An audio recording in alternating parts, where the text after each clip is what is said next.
Hey everyone, welcome back to another video on the channel. In today's video, I'll be running down everything you'll need to know about Windows 11, such as the new features that have been added, the one app that I will be mentioning that has been removed unfortunately, and the one app that is still here. So let's get into the video.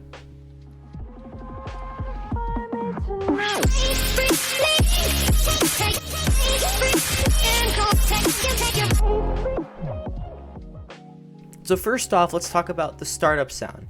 Microsoft has brought that back, and we all thought that the startup sound would be just dead because Windows 10 didn't include it.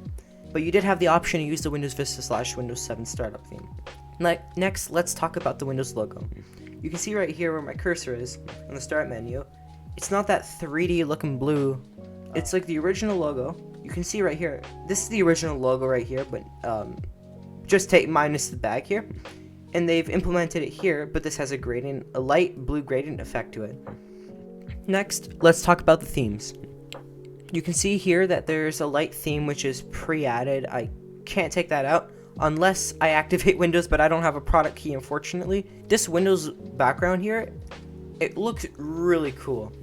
And if I go here, if I go to personalize, you can see here, there's different wallpapers. You can't really see the themes. Oh wait, maybe I have to click here.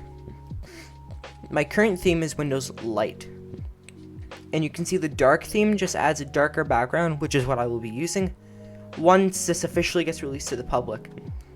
Next is the widgets. Technically, Microsoft has brought back gadgets, but these are called widgets. It's called the Windows dashboard, but I'll need to sign in order for this to work. I will not be signing in, but you can search up on the internet or find some videos about this. Next, let's talk about some of the icon changes. If I head over here, you can see that these folders here, they all have new icons, such as the desktop folder, the downloads folder, the documents, pictures, music, and videos. Now they're more vibrant, they have more colors, and they actually have corresponding icons to them. I find this really, really cool. I like it a lot. I just like it a lot. And now, look, we're on pictures here, and you can see that these icons are actually different. They've changed since like 26 years. And I know that the visual look has been different, but these are now like this actual File Explorer logo. And speaking of the File Explorer logo, it's been slightly changed. It just has a straight blue line here. It's not like curved. Kind of sad, not really, but who cares? It's just a logo. And if we head over here, you can see that our C drive logo here is different. Another small noticeable change here is that the recycle bin logo looks different, and the task manager icon has changed since what, like 15 years? I don't know. But you can see this is the same. It's no different whatsoever. Next, let's talk about some of the animations. Microsoft has done a great job, well, the development team has done a great job at making these animations feel much more welcoming.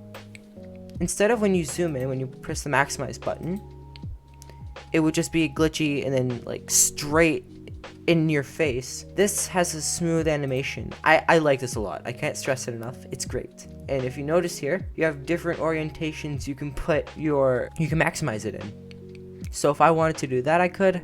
So I just figured out how to get that selection. You just hover on top of it. You don't right click or anything like that. You just hover on top of it. This is actually a smart move by Microsoft. You can do that now instead of just having to drag it. Oh, and yeah, this takes up the entire screen. So now that we've talked about all the major changes, let's talk about some of the apps that have been removed. I've only seen one app that's been removed so far, and that's been the beloved browser from Microsoft, well, application, Internet Explorer. Yeah, that's dead. They just didn't add it. It's not here. And look, to make matters worse, MS Edge pops up instead. Now, not all hope is lost. You can still install it sort of manually. You have to go to Microsoft's main official page and download it through there. I'll leave the link to download Internet Explorer 11 in the description below. So if in case you just want to download it, you will have no problems whatsoever, and you can go ahead and download it. The last thing we'll be talking about, well, one of the last things we'll be talking about is another app that's not removed, Control Panel. Now, who would have thought that that would still be here? And yes, it is still useful, but we already have settings. Shouldn't everything just be in settings? Yeah, no, I guess control panel is useful. The logo is no different, but these icons are all different. It looks more greeny, light blue.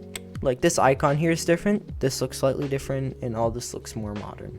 So now that we've reached the end, I'll quickly show you what the lock screen looks like, because I'm sure there'll be a couple people out there who are wondering what the heck it looks like. It looks no different to Windows 10.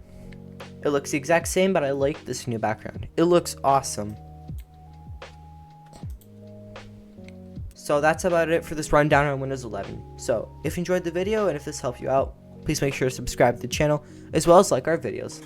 And just a quick side note right here, the download link for the Windows 11 ISO will be in the description below, so don't worry. But unfortunately, I don't have a product key. If I did have a product key, I'd list it in the description, but unfortunately I don't. So if I ever find one, I will leave it in the description for everyone. Hope you have a great day, and peace out.